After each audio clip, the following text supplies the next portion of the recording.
Hey, what's going on, guys, and welcome back. So I got some pretty big news if you're a Monster Rancher fan, because we were discussing the new Monster Rancher game that was announced. If you don't know what I'm talking about at all, we will get to that in a bit. But basically what was going on is the Japanese mini direct for Nintendo had an announcement for a new Monster Rancher game, but the English one didn't. So that led a lot of people to believe, okay, this is going to be a Japan-only game. Then we found out that the game would have an English localization, which was like, okay, but that was for Asia only. And I had said, like, you know, that kind of sucks because, like, all they'd have to do is bring it here. Like, it's already translated, no biggie. But a lot of people did bring up the point that there are licensing issues with Ultraman in the West, this and that. And I was like, okay, but, like, there's got to be a way for them to get around it. But apparently they did, because Ultra Kaiju Monster Rancher is coming to the West in 2022. We got a article from Gamatsu, I don't know how the heck to say this publisher's name, but we got an article from these guys that we're going to be going through and sort of discussing some of my thoughts about this, because I do find it a little bit weird that if they knew the game was coming to the West, why not include it in the mini direct? Like, did fan reception have anything to do with that? Because I wasn't the only content creator that was like, what the heck, like, come to the West, come on. Did that have anything to do with it? I want to say no, just because it's like, it's so soon, so sudden, but I'll talk about that in a bit. Anyway, this is for those of you who don't know what the heck this game is. So, publisher Bandai Namco and developer Koei Tecmo will release a monster raising simulation game, Ultra Kaiju Monster Rancher, for Switch via the Nintendo eShop in 2022. In the West, the company announced. In Japan and Asia, Ultra Kaiju Monster Rancher is due out both physically and digitally in 2022. The Asian version will include English language support. Here's an overview about the game. So I'm going to go through this really quick because we have discussed this in previous videos.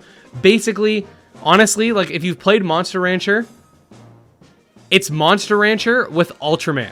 Like, that's literally what it is. So let's use a comparison here. Hyrule Warriors. What is Hyrule Warriors? It's not really a Zelda game. It's a Dynasty Warriors game with a Zelda skin. Monster Rancher, Ultra Kaiju Monster Rancher. I don't know why they just don't call it for the West. It should be called Monster Rancher Ultra Kaiju, I think. Because, like, we usually don't put, like, in the West, I find that, like in English, we usually, like, put, like, we'll put, like, the title first, and then what'll come after is, like, the contents, kind of. Like, you know, Spyro the Dragon, then you have Spyro 2, Ripto's Rage. You don't go Ripto's Rage Spyro, for example. I personally think they should have put it the other way around, but whatever. Anyways, my point is, it's basically that. It's a game with Ultraman characters, but it's just a Monster Rancher game. They're probably going to have some new, like, specific features and stuff like that, but literally, like, they're going to have the digital CD database, just like Monster Rancher 1 and 2DX, likely the same one. You're going to be able to train them up using Errand Tree and all that fun stuff. We will get into a trailer that recently popped, so we can check that out, but that's basically the gist of it. Like, it's just a Monster Rancher game with Ultraman characters. If you don't know much about Ultraman, I'm with you, because I don't, personally. But so what they have here is that the game introduces new iconic Ultra Kaiju, such as Alien Balton, Zeton, and the Gamora, to the popular gameplay mechanics and raising of Monster Rancher series. And basically, Ultraman is, like, really, really, really popular in the East. So I'll, like, if you don't really know what that is or don't know much about it, like, you're forgiven. Anyways, so yeah, I do find it interesting because the game wasn't coming out to the West, or they didn't feel like it fit in the mini direct in the Western version, but in the Japan version, they felt, okay, yeah, this fits here, even though it's coming to the West. So there's one of two things. Either one, they had, like, everything sort of sorted out already with the licensing and this and that. And they were like, we're not sure if we want to bring it to the West because, you know, Monster Rancher 1 and 2DX maybe didn't do that well. I don't know how it did sales-wise. They haven't released the numbers. So there's a good possibility that they didn't sell quite as well as they wanted it to. And maybe they were a little nervous. And then maybe they saw some, like, reception, because I'm not the only content creator who's talked about this. They probably maybe saw some content creators saying, like, hey, like, we want this game. Maybe they saw fans talking about it, and they decided, okay, we're going to go for it. And that's why they waited on the announcement. or they just figured nobody knows what a kaiju is in the West. They're all filthy, and they don't know anything about Japanese culture, or like common tropes in Japan, stuff like that. Like yokai, for example, like yokai are a type of spiritual, sort of, they have spiritual significance in Japan. And in a lot of yokai watch isn't the only thing with yokai in it, for example, right? But if you ask someone on the street if they know what a yokai is, they'll be like, "What the hell are you talking about?"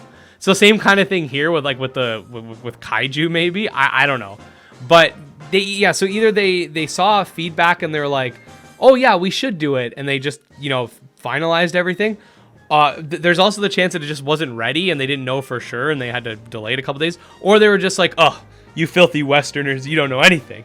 And they were like, "Make it wait." But all in all, this is a good thing. It is going to be digital only. I know a lot of people like to collect physical games, and all I'm going to say to that is I get it, but beggars can't be choosers. We want games like Monster Rancher, Dragon Quest Monsters, a bunch of Digimon games that never freaking came here, Metabots, etc., etc., etc. There's tons of franchises that are still coming out in the West to this day that don't come out. Or sorry, still coming out in the East to this day that don't come out in the West. So we want games to come to the West. So I'm all about this. If you are a fan of Monster Rancher, even if you don't know anything about Ultraman or any of that, it's a Monster Rancher game. Definitely support it. I think that's going to help. I'm definitely going to be supporting it. I don't know if it's going to come out on Steam and stuff like that too. It's so far just Switch is announced. Either way, I got an Elgato, so we will stream it, stuff like that. But we'll do pretty much what we did for Monster Rancher 1 and 2 DX. I'm not the Monster Rancher expert or anything like that. You're going to have to talk to Hipster or Moose when it comes to stuff like that. But I will cover news. I'll do fun breakdowns. I'll do a couple guides here and there, and we'll just have a good time.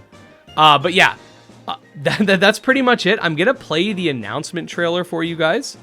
The Western version is pretty similar to the English Asian version. So I'm just going to sort of play it for you guys uninterrupted so you can get an idea if you haven't seen it already. And then from there, we'll do the outro. So yeah, let's dive in.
And there you go, guys. Again, you've probably already seen this in my recent video. This is just, I guess, slightly different, but pretty much the same thing.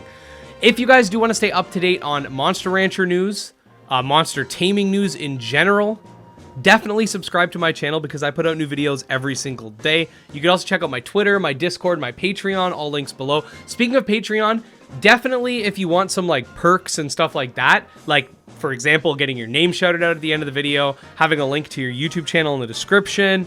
I do some other stuff, we have a private stream that we do once a month, stuff like that. Definitely consider checking it out.